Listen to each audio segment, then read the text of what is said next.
Hello बच्चों, आज की क्लास में हम लोग पढ़ने वाले हैं फर्स्ट फ्लाइट पोएट्री की थर्ड पोयम जो कि है a tiger in the zoo. तो ये पोयम है आपकी third, a tiger in the zoo. तो इस पोयम में आज की इस क्लास में हम लोग स्टैंजा वाइज एक्सप्लेनेशन को देखेंगे।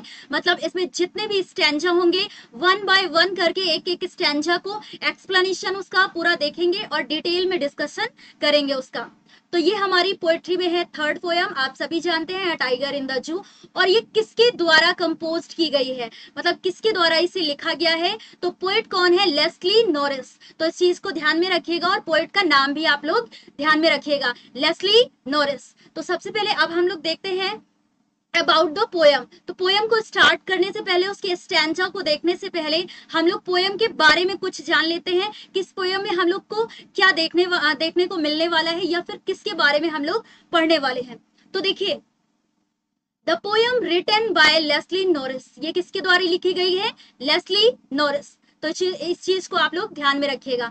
उसके बाद इसमें क्या एक्सप्लेन किया गया है ना, लेस्ली नॉरिस के द्वारा, जो पोएट हैं उनके द्वारा क्या बताया गया है। तो देखिए, the agony and helplessness of a caged tiger that lives in a zoo. मतलब एक चिड़ियाघर में बाघ है ना, बाघ के विषय में बताया गया है जो केज्ड है, मतलब कैद है ना। और उसकी एग्नी, एग्नी मीन्स क्या होता है? पीड़ा, दुख, दर्द है ना, उसे बोलते हैं। एंड हेल्पलेसनेस, हेल्पलेसनेस क्या होता है? उसकी बेबसी है ना, मजबूरी को इसमें क्या करते हैं? एक्सप्लेन करते हैं। किसके द्वारा किया जाता है? जो पोएट है लेस्ली नॉरिस के द्वारा। तो एक केज्ड टाइगर की हेल्पलेसनेस के बारे में इसमें वो एक्सप्लेन करते हैं, जो कि कहाँ रहता है? चिड़ियाघर में। उसके बाद देखते हैं द पोएट एक्सप्लेन्स, और जो पोएट है वो एक्सप्लेन करते हैं, मतलब हमें बताते हैं कि what his life could be if had been a free animal. यदि यह एक स्वतंत्र पशु होता है ना, एनिमल, यदि यह एक स्वतंत्र पशु होता तो इसका जीवन कैसा हो सकता था। तो इसके बारे में हमें बताते हैं और बोलते हैं कि टाइगर यानी बाघ, यदि ये स्वतंत्र पशु होता तो इसका जीवन कैसा होता, है ना। और देखते हैं हम लोग कि और क्या बोल रहे हैं इस पोयम के बारे में। एक और लाइन देखते हैं। तो फर्स्ट आपको समझ में आया कि केज्ड टाइगर जो कि चिड़ियाघर में रहता है उसकी हेल्पलेसनेस के बारे में बता रहे हैं, और साथ साथ में ये भी कहते हैं कि यदि यह एक स्वतंत्र पशु होता तो इसका जीवन कैसा होता। और उसके बाद the poem contrast a tiger in the zoo. ये जो पोयम है ये कंट्रास्ट है, मतलब अपोजिट है, उल्टा है ना। A tiger in the zoo with the tiger in its natural habitats. ये चीज ध्यान में रखिएगा कि इसमें कंट्रास्ट है, मतलब उल्टा बताया गया है कि यदि एक टाइगर नेचुरल हैबिटेट्स, मतलब वो अपने प्राकृतिक आवास में रहता है, एंड दूसरा क्या है कि जब वो चिड़ियाघर में रहता है, तो उसमें क्या क्या डिफरेंसेस होते हैं कि यदि एक बाघ जो है वो चिड़ियाघर में रहता है तो वो किस प्रकार से रहता है, एंड जब वो अपने नेचुरल हैबिटेट्स, मतलब अपनी प्राकृतिक आवास में रहता है। प्राकृतिक आवास जैसे इसका क्या होता है? जंगल है ना, जंगल में वो स्वतंत्र रूप से होता है, और अगर चिड़ियाघर में उसे कैद करके रखा जाता है तो वो एक उसकी जो जितनी पावर्स होती हैं वो एक सलाखों के पीछे क्या हो जाती हैं? कैद हो जाती हैं। तो इस पूरी पोयम में हम लोग यही पढ़ने वाले हैं कि यदि जब चिड़ियाघर में टाइगर होगा तो उसका रिएक्शन कैसा होगा, एंड जब वो अपने नेचुरल हैबिटेट्स में होगा, मतलब प्राकृतिक आवास में होगा, तो उसका रिएक्शन कैसा होगा। तो चलिए हम लोग आते हैं अपनी पोयम पर, है ना। इस पोयम में जितने भी स्टैंजा है वन बाय वन करके हम लोग सारे स्टैंजा देखेंगे।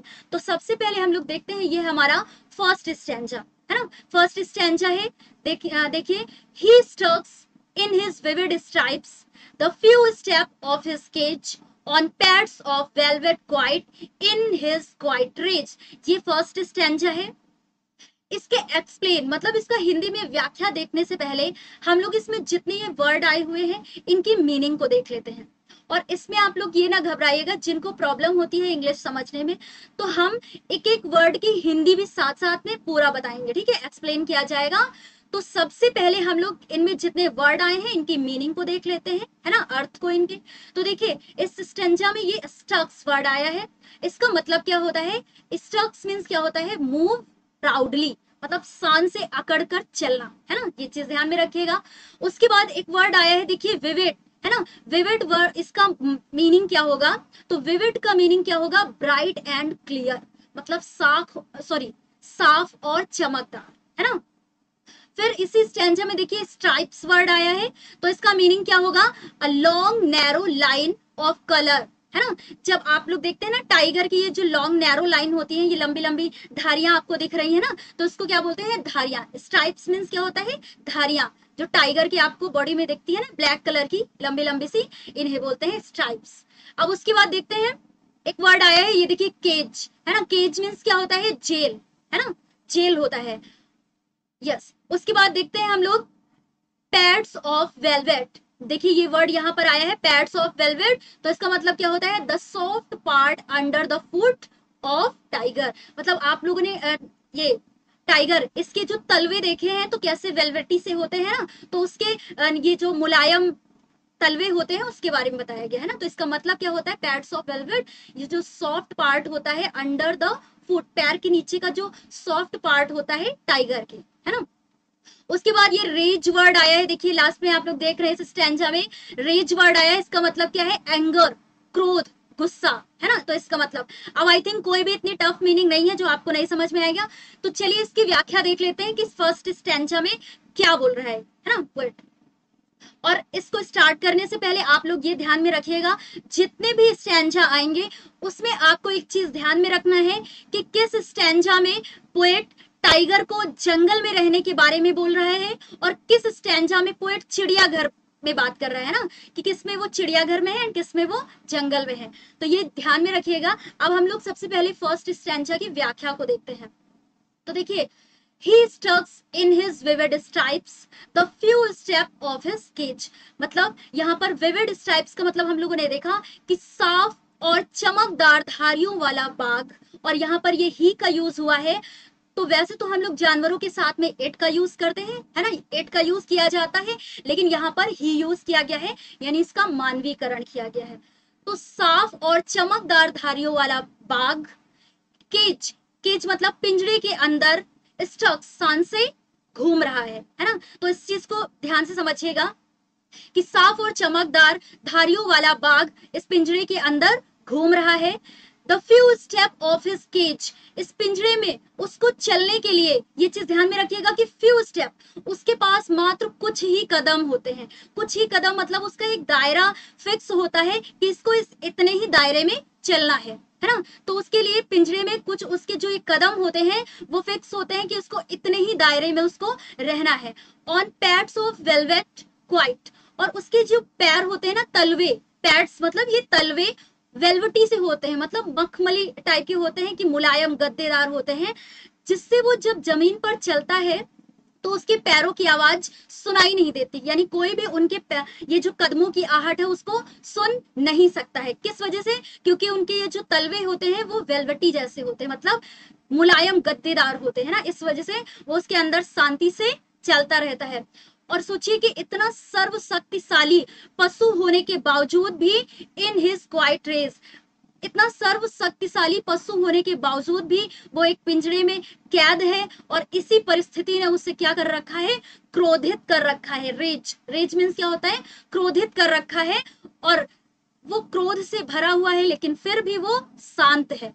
क्यों, क्योंकि वो इस परिस्थिति के कारण कि वो उसकी जितनी भी शक्तियां हैं वो इस पिंजरे के अंदर क्या है, कैद है। तो इसी परिस्थिति ने उसे क्रोधित कर रखा है लेकिन फिर भी वो शांत है, क्योंकि वो मजबूर है ना, वो मजबूर है, कुछ भी नहीं कर सकता है। तो आई थिंक ये फर्स्ट स्टैंजा आप सभी को समझ में आया होगा। जितने भी इसमें वर्ड आए हम लोगों ने उसका पहले सबसे पहले मीनिंग देखा। अब एक बार इसको फिर से आप ध्यान से यदि पढ़ेंगे आपको कोई भी कंफ्यूजन नहीं होगी। अब चलते हैं हम लोग अपने सेकंड स्टैंजा की तरफ, और ये चीज ध्यान में रखिएगा कि फर्स्ट स्टैंजा में पोएट ये जो टाइगर की बात कर रहा है, तो टाइगर, ये टाइगर कहाँ है, पिंजरे में कैद है ना, पिंजरे में कैद टाइगर के बारे में बात कर रहा है।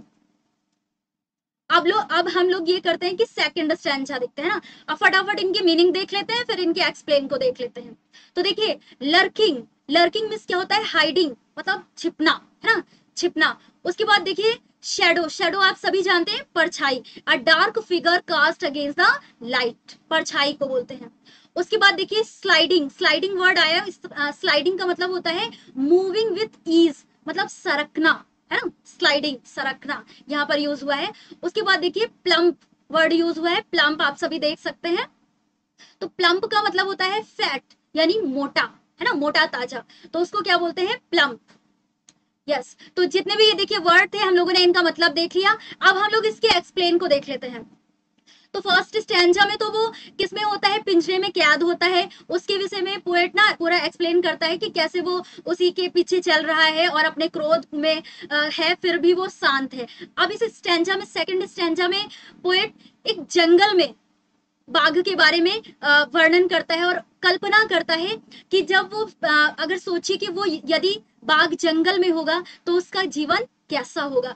तो पोएट कल्पना करता है और कहता है कि he should B lurking in Shadow, उसे परछाई में छिपना चाहिए, किसे, टाइगर को, है ना, बाघ को छिपना चाहिए।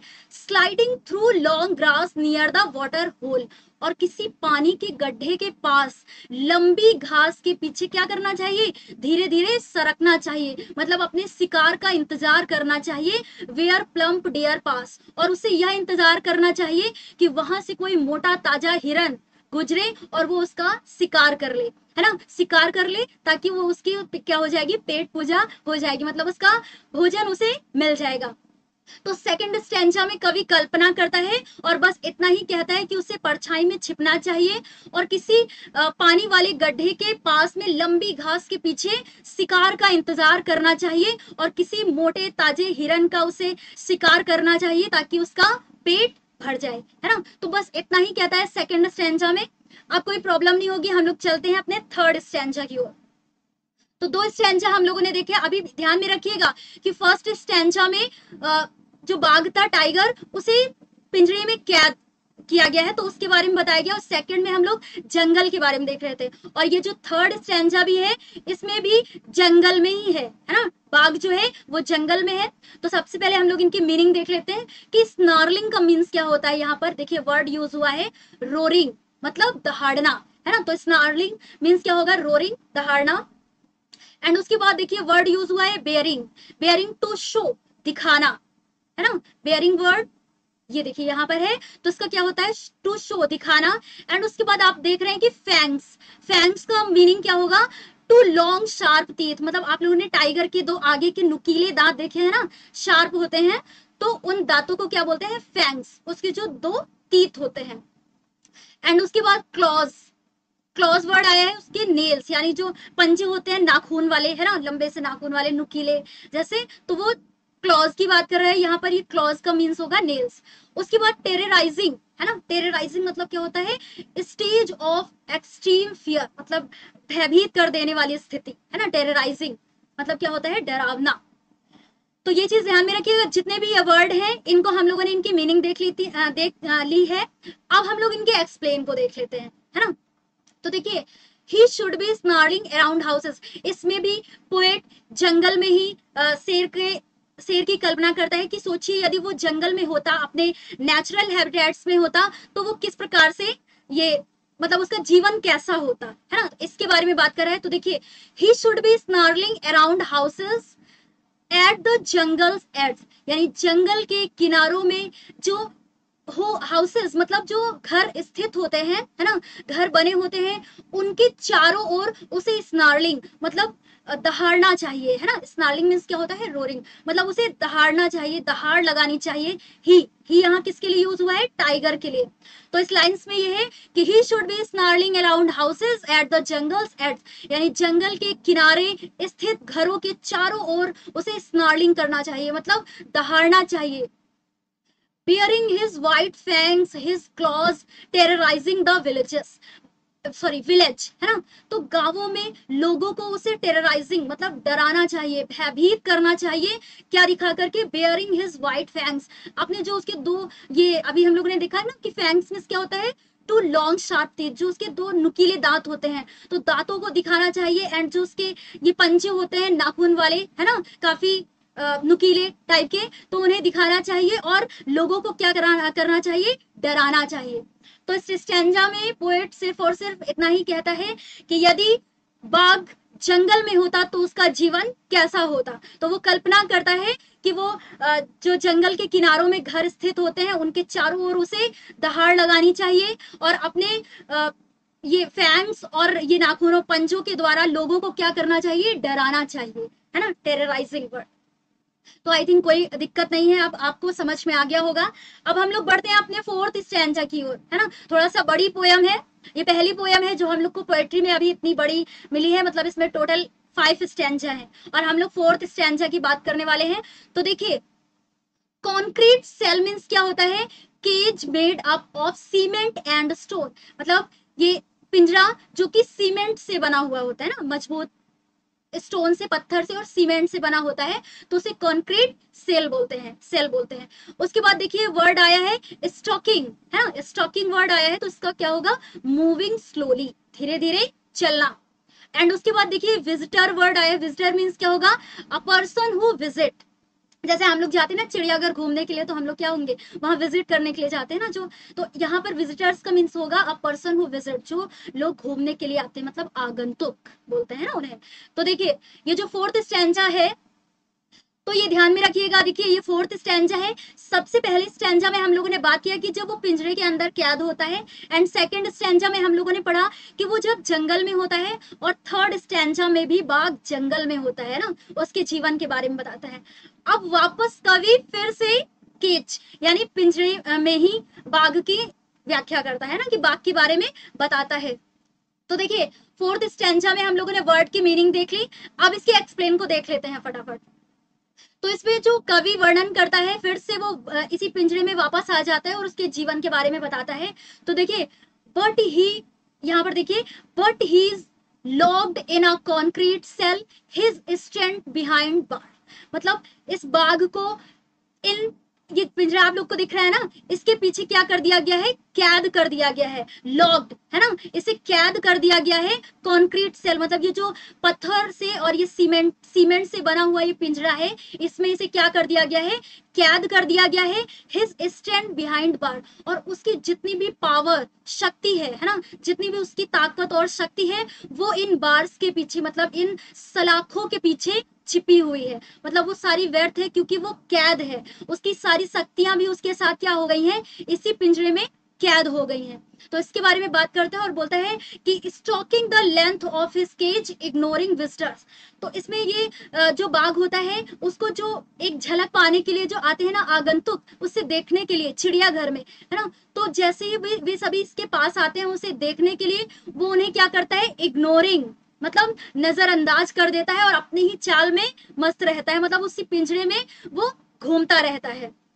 तो कहने का मतलब ये है कि इस पूरे स्टैंजा में कि उससे सीमेंट से बनी हुई मजबूत सलाखों के पीछे कैद कर दिया जाता है, जिससे उसकी ताकत और ये जो शक्तियां होती हैं वो भी उसके साथ क्या हो जाती हैं, कैद हो जाती हैं। लेकिन उसे ये जो देखने आते हैं आगंतुक, उसकी एक झलक पाने के लिए, है ना, उसे देखने आते हैं, तो वो उसे क्या करता है, इग्नोर कर देता है, कौन, टाइगर इग्नोर करता है, and stalking the length of his cage, और अपने ही उस पिंजरे में स्टॉकिंग मतलब चलता रहता है, जितनी उसकी दूरी होती है उसमें वो पूरा अपना घूमता रहता है।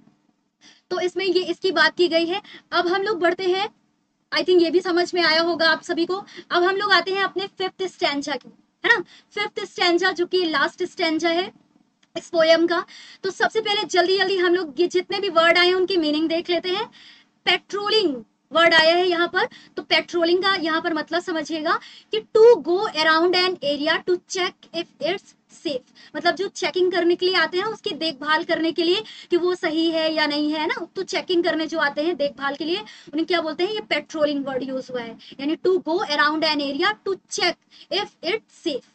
चलिए उसके बाद ये देखिए वर्ड यूज हुआ है स्टीयर्स, है ना, स्टीयर्स वर्ड यूज हुआ है, इसका मतलब क्या होता है, गेज, गेज मीन्स क्या होता है, घूरना, वो अपनी गुस्से वाली निगाहों से क्या करता है, घूरता है, अभी पढ़ते हैं हम लोग इस स्टैंजा में।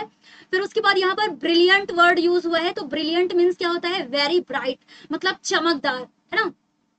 तो इस स्टैंजा में आप सभी देख सकते हैं, ये पिक्चर लगी हुई है ना, तो इसे समझ सकते हैं कि फिफ्थ स्टैंजा में भी ये कहाँ है, जंगल में है या फिर पिंजरे में, तो ये भी ये देखिए सलाखों के पीछे कैद है, मतलब पिंजरे में है ना, टाइगर। तो इसमें पोएट इसके बारे में बोलता है कि the here the last voice he hears the last voice at night, the patrolling cars, मतलब जो उसे देखभाल के लिए वो पेट्रोलिंग कार्स, मतलब वो जो गाड़ियां आती हैं रात में उसकी देखभाल के लिए, रात के समय वो उनकी आखिरी आवाज को क्या करता है, सुनता है। एंड स्टीयर्स, स्टीयर्स मतलब घूरता है with his brilliant eyes at the brilliant star, और रात के समय उस पिंजरे में बैठ करके आसमान की ओर उन चमकदार तारों को घूरता है अपनी उन निगाहों से। वो निगाहें उसे ऐसा महसूस कराना चाहती हैं कि वो आजाद होना चाहता है, मतलब इन सलाखों से वो बाहर निकलना चाहता है ना। तो इस स्टैंजा में बात किया गया है कि जब वो उन कारों की आखिरी आवाजों को सुनता है रात में, तो वो क्या करता है कि उन सलाखों के पीछे कैद होकर भी वो आसमान की ओर घूरते हुए देखता है, उन चमकदार तारों को देखता है, और अपनी ब्रिलियंट आईज से, मतलब उसकी रात में आंखें भी, आप लोगों ने देखा है ना कि जानवरों की आंखें कैसे लाइट में रात में जब हम लोग देखते हैं कितनी चमकदार होती है ना, ब्रिलियंट आईज। तो उन्हें अपनी आंखों से, चमकदार आंखों से आसमान की ओर देखता है और उन तारों को क्या करता है, स्टीयर्स मतलब घूरता है ना। तो इस स्टैंचा में भी पिंजरे में ही कैद बाघ के बारे में बताया गया है। तो देखिए एक बार हम लोग फटाफट रिवाइज कर लेते हैं। तो फर्स्ट स्टैंचा में हम लोगों ने देखा कि ये पिंजरे में कैद है। इसमें बताया गया कि वो सलाखों के पीछे किस प्रकार से उसका एक सीमित दायरा होता है जिस पर वो चल रहा होता है, और उसके वेलवेटी से क्या बोलते हैं, पैड्स होते हैं, मतलब उसके तलवे, जिससे कोई भी उसकी आवाज नहीं सुन सकता है ना। और ये इस सलाखों के पीछे कैद है, इस वजह से ये क्या होता है, क्रोधित होता है, और फिर भी वो शांत होता है। तो इसमें ये पिंजरे में कैद है, इसके बारे में बात किया गया है, पोएट ने बताया है। उसके बाद सेकंड स्टैंजा में यदि वो जंगल में है तो उसका जीवन कैसे है, कवि कल्पना करता है। थर्ड स्टैंजा में भी वो जंगल में है ना, और कवि कल्पना करता है कि उसका जीवन कैसा है, और उसके बाद मतलब कैसा है कि वो बोलता है कि वो जंगल में है तो किस प्रकार से उसे हरकतें करनी चाहिए, है ना। तो इस विषय में वो कल्पना करता है। एंड फोर्थ स्टैंजा में फिर वो पिंजरे में कैद है, आप सभी देख सकते हैं, और इसके बारे में बताया गया है इसमें।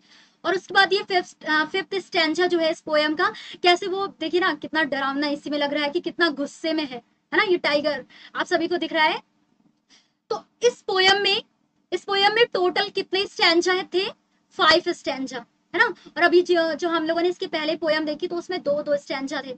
तो ये चीज ध्यान में रखिएगा कि आपके एग्जाम में स्टैंजा आता है और उससे 2 आपको एक्सट्रैक्ट बेस्ड क्वेश्चन करने होते हैं, क्वेश्चन का आंसर करना होता है ना, एमसीक्यू टाइप में होते हैं।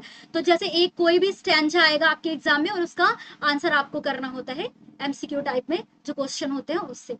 तो इसमें 5 स्टैंजा है।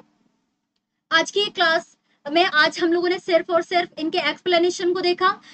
अगली क्लास में हम लोग इनके एक्सट्रैक्ट बेस्ड क्वेश्चन को करेंगे, 5 स्टैंजा के, यानी 1 बाय 1 करके इनके पूरे एक्सट्रैक्ट बेस्ड क्वेश्चन को करेंगे अगली क्लास में, है ना। तो आज के लिए इस क्लास में इतना ही था। एक बार पोयम पूरी अच्छे से पढ़िएगा, बिल्कुल भी टफ पोयम नहीं है, आपको अच्छा लगेगा, पढ़ के पूरी समझ में जरूर आएगी, है ना। तो आज की क्लास यहीं पर समाप्त करते हैं, और आपको आज की क्लास कैसी लगी प्लीज कमेंट बॉक्स में लिख करके जरूर बताइएगा।